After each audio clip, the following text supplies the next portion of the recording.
In this video, I am going to talk about compound interest. This is part one of two videos about compound interest. Now, in a previous video, I talked about the idea of simple interest.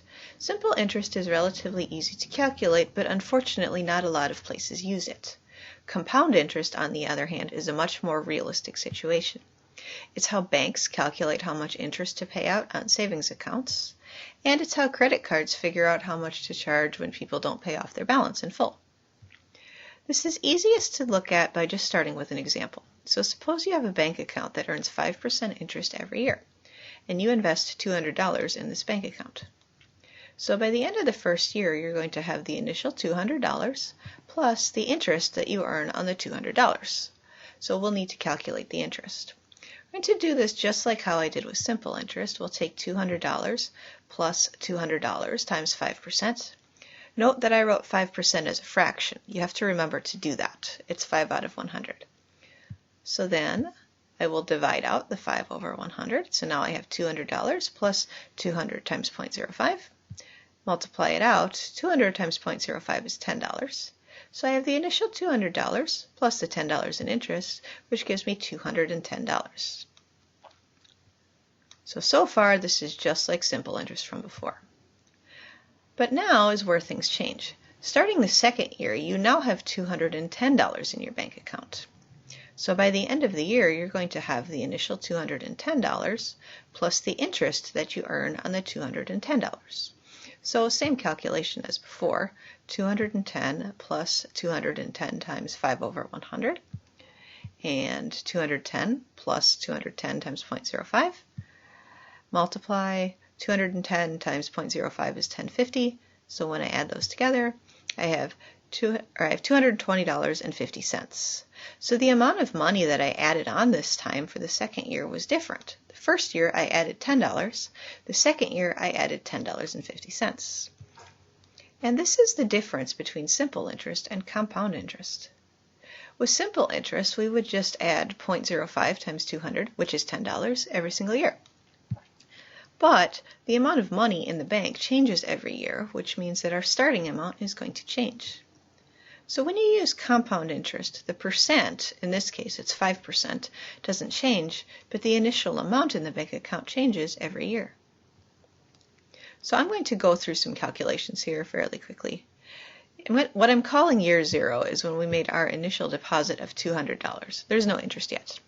But at the end of the first year, we have $200 plus the percent interest on that. So just like I did before, this gives me $210. Second year, we start with $210, add on the interest, and we end up with $220.50. So for the third year, my initial amount is $220.50. I'm going to calculate the interest on that and add that. So now I'm up to $231.53. And year four, we're going to start with $231.53, add on the interest, and we get $243.10. So this is a little bit more complicated than doing simple interest. Each year, we essentially have to redo the calculation. But like all good math people, I like to look for shortcuts. So going back to the beginning, we start with $200. And after the first year, we ended up with $210 for the reasons that I have said 2 times now in this video. But we know from previous experience that I can do this same calculation by taking 1.05 times $200. I talked about that in a different video. So I can compute this value for the second year by doing 1.05 times 210. And then for the third year, I can do 1.05 times 220.5. This doesn't make it that much easier, but at least now I have one step instead of 2. But I don't like this either. I can do better. So I can see that to get to the next year, I just take the previous year and multiply it by 1.05. I can calculate the value of the second year by taking 1.05 times 1.05 times 200. Now, why can I do that? Well, if you look at the part in red here, I have 1.05 times 200.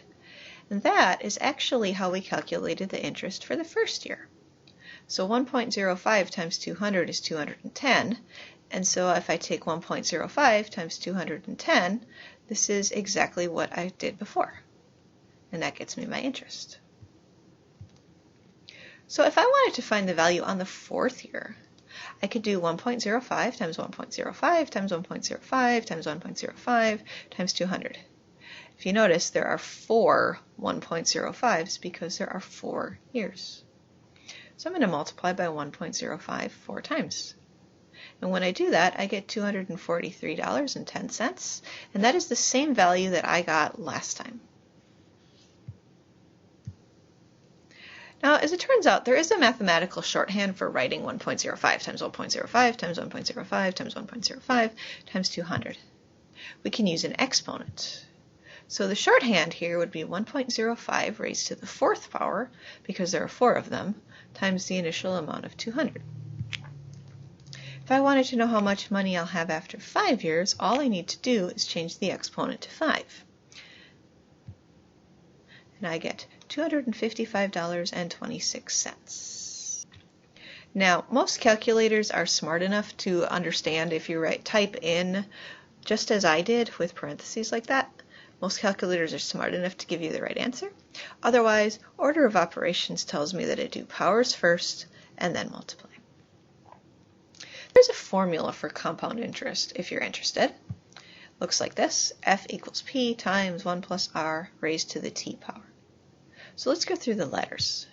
F stands for the future value, that is how much money will be in your account after a given amount of time has passed. P is the initial investment. We use P because P stands for principal, which is the financial term for initial investment. R is your interest rate. And T actually stands for term. It doesn't stand for time, it stands for term. And there's a reason for that that will come up later. So suppose we invest $1,000 for 5 years at a 10% interest rate. Well, our initial amount is $1,000. Our R is 0.1. T is 5 because it's 5 years. So we can just put the numbers in the formula where they go. One thing I want to point out, though, is that R is 0.10. Whenever we do the formula, you have to make sure to convert the percentage into its decimal form. So, order of operations tells me parentheses first, so I just add 1 plus 0.01. Then I need to do the exponent, so I took 1.01 and raised it to the 5th power and got that decimal number. And then I multiply it by 1,000 to end up with my answer of $1,610.51. So that's how much money I will have in my account after 5 years.